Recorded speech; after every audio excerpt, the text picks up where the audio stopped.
guys, my name is Milab Gupta and you are watching me on my YouTube channel English with Milab। दोस्तों आज की इस video में हम बात करेंगे मॉडल वर्ब विल और शैल के बारे में। स्टूडेंट्स को बहुत बड़ी कंफ्यूजन इस बात को लेकर होती है, या कोई भी पर्सन जो इंग्लिश को सीखना चाहता है, इनिशियल स्टेज पे जब वो सीखते सीखते मॉडल वर्ब्स तक आता है, फ्यूचर इंडेफिनिट टेंस में विल और शैल का कैसे यूज होता है आपको बता देता हूं।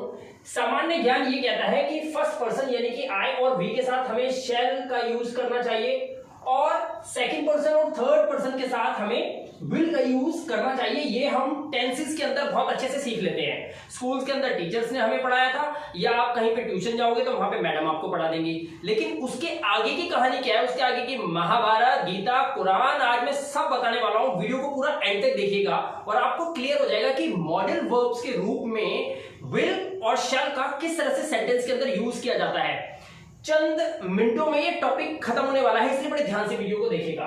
सामान्य ज्ञान तो ये कहता है। ओके, अब यहां पर नीचे जरा देखिए, इनसे मिलिए ये कुछ वर्ड्स है। प्रॉमिस, किसी से वादा कर लेना। डिटर्मिनेशन, एक दृढ़ निश्चय कि मैं ऐसा कर दूंगा।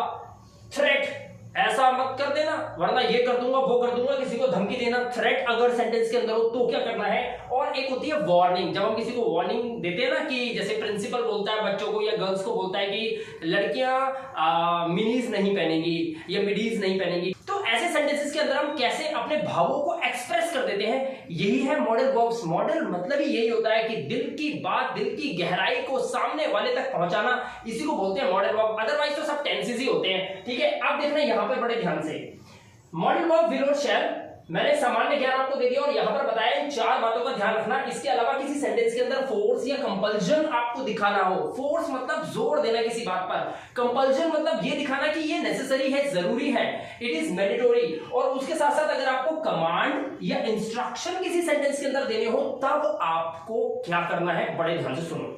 ऐसी कंडीशन के अंदर जिसमें आपको फ्यूचर एक्शन दिखाना है, मतलब नॉर्मल ये कहना है कि कल ऐसा होगा, मैं ऐसा करूंगा, वो वहां जाएगी, वो वहां खेलेंगे, अगर ये नॉर्मल सेंटेंस है जिसमें आप सिर्फ सामान्य ज्ञान के रूप में बता रहे हो कि फ्यूचर में ऐसा होगा, फ्यूचर का कोई एक्शन बता रहे हो, तब तो आपको ये सामान्य ज्ञान ही यूज करना चाहिए। लेकिन अब आपको पता है कि मॉडर्न इंग्लिश के अंदर अब शैल का कम और विल को सबसे ज्यादा इंपॉर्टेंस दी जाती है। लेकिन इस वीडियो में मैं आपको बताऊंगा कि शैल भी इंपॉर्टेंट रोल प्ले करता है। लेकिन दोस्तों आपने एक बात देखी होगी कि जितने भी गवर्नमेंट सेक्टर के पेपर्स होते हैं या सरकारी दस्तावेज होते हैं, जब किसी लॉयर के पास जाते हो तो वहां पर आपने देखा होगा उनके फॉर्म के अंदर सारा शैल शैल शैल शैल लगा होता है, वहां पे विल क्यों नहीं होता। तो ये तो जानना बहुत जरूरी है ना, तो बड़े ध्यान से देखिए इस वीडियो को।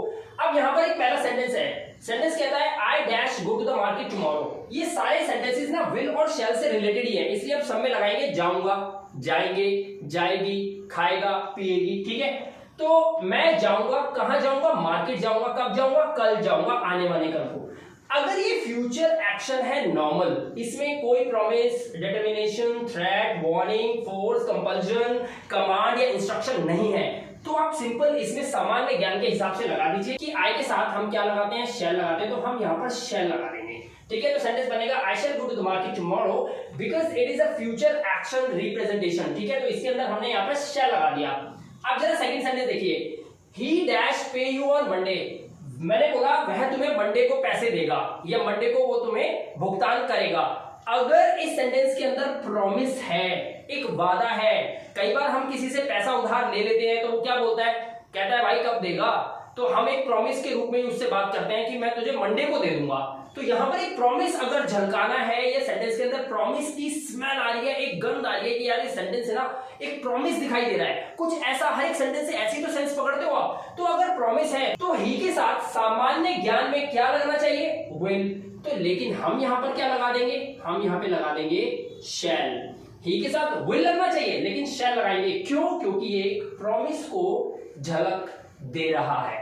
ठीक है, अब यहां देखिए लिखा हुआ है Akshay work hard to achieve success. कामयाबी पाने के लिए या पाने को अक्षय कड़ी मेहनत करेगा। क्या है ये, मैं कड़ी मेहनत करूंगा और जीतूंगा, क्या है ये डिटर्मिनेशन है। और जब किसी सेंटेंस के अंदर डिटर्मिनेशन दिखाना हो तो आपको क्या करना चाहिए, आपको उलट पुलट करना है, एक ही काम करना है, बस उलट पुलट करना है। तो अक्षय थर्ड पर्सन सिंगुलर है, हमें लगाना चाहिए विल, बट हम यहाँ पे क्या लगा देंगे, हम यहाँ भी लगा देंगे शैल। ठीक है, तो हम बोलेंगे Akshay shall work hard to achieve success. Clear है? एक और सेंटेंस देखिए, you dash go to meet him tomorrow. तुम कल उससे मिलने जाओगे। एक सेंस आपने समझी होगी। कई बार हमारे पिताजी या हमारी फैमिली में कोई हमसे बोलता है या कोई भी व्यक्ति हमसे बोलता है कि तू कल ये काम करेगा, तो एक तरह से हम देखें ना उस सेंटेंस के अंदर में क्या दिखाई देता है, हमें फोर्स दिखाई देता है और कंपल्सन दिखाई देता है कि ऐसा करना ही पड़ेगा तुम्हें। तो जब ऐसी सेंस हो जिसमें फोर्स और कंपल्सन दिखाना हो तो भी हम उलट पुलट कर देंगे। अब उलट पुलट कैसे करोगे? यू के साथ क्या लगाना चाहिए? विल। लगाएंगे क्या? शैल। आप समझ रहे हैं कि क्यों शैल लगा होता है सरकारी दस्तावेजों के अंदर? इसीलिए लगता है। आप देखिए सेंटेंस, आई डैश पे यू ऑन मंडे। मैं तुम्हें मंडे को पे करूंगा, एक प्रॉमिस है जैसे वो था। तो यहां पर आई के साथ हम लगाते क्या है? शैल को, लेकिन लगाएंगे क्या? I will pay you on Monday. इसीलिए ज्यादातर होता यह है कि जब हम किसी से इंग्लिश में फ्यूचर की बात करते हैं आई को लेकर, तो हम अक्सर विल लगाते हैं। क्यों? क्योंकि हम उसे दिखाते हैं या तो प्रॉमिस या डिटर्मिनेशन या थ्रेट या वार्निंग। इसीलिए आई के साथ शैल का यूज कम और विल का यूज ज्यादा होता है। अब शायद आपके भेजे में घुस गई होगी कि ये विल का यूज सबसे ज्यादा क्यों करते हैं। यही वजह है, राइट? वरना शैल के साथ तो आई और वी का यूज होता है नॉर्मली। ओके, देखिए अब, द बॉयज यानी कि लड़के dash not wear the jeans. लड़के जीन्स नहीं पहनेंगे। अब एक स्कूल का प्रिंसिपल ये बोल रहा है स्टेज पे खड़े होके कि लड़के जीन्स नहीं पहनेंगे, तो इंग्लिश में क्या बोलेगा? तो द बॉयज यानी कि थर्ड पर्सन सिंगुलर, तो उसे लगाना चाहिए विल, लेकिन उसने क्या लगा दिया? उसने लगा दिया शैल। क्यों लगाया उसने शैल? क्योंकि वो कमांड दे रहा है और इंस्ट्रक्शन दे रहा है। जब आप इनका यूज करना चाहते हैं, जब आप अपने मन की बात सामने कहना चाहते हैं और वो आपके मन की बात प्रॉमिस हो, डिटर्मिनेशन हो, थ्रेट हो, वार्निंग हो, फोर्स हो, कंपल्शन हो, कमांड हो, इंस्ट्रक्शन हो, तब आपको उलट पुलट कर देना है। यानी कि तब आपको आई और वी के साथ विल लगा देना है और सेकंड पर्सन और थर्ड पर्सन के साथ आपको शैल लगा देना है। बस इतना ही इस वीडियो में मैंने आपको बताया है, आप ध्यान से देख सकते हैं। फ्यूचर एक्शन नॉर्मल हो तो आप सामान्य ज्ञान का यूज करें। अगर आपका फ्यूचर एक्शन नहीं है, आप इन बातों को दर्शाना चाहते हो, बताना चाहते हो, promise, determination, threat and warning, तब आपको क्या करना है? आपको मैं समझा चुका हूं, आपको उलट पुलट कर देना है। तो आप इन्हें उल्टा करके लगा दीजिए, तो आपका सेंस बिल्कुल करेक्ट हो जाएगा। आई होप कि इस वीडियो में अब आपको क्लियर हो गया होगा कि विल और शैल को कब सामान्य ज्ञान के हिसाब से लगाना चाहिए और कब इनके अंदर उलट पुलट कर देते हैं।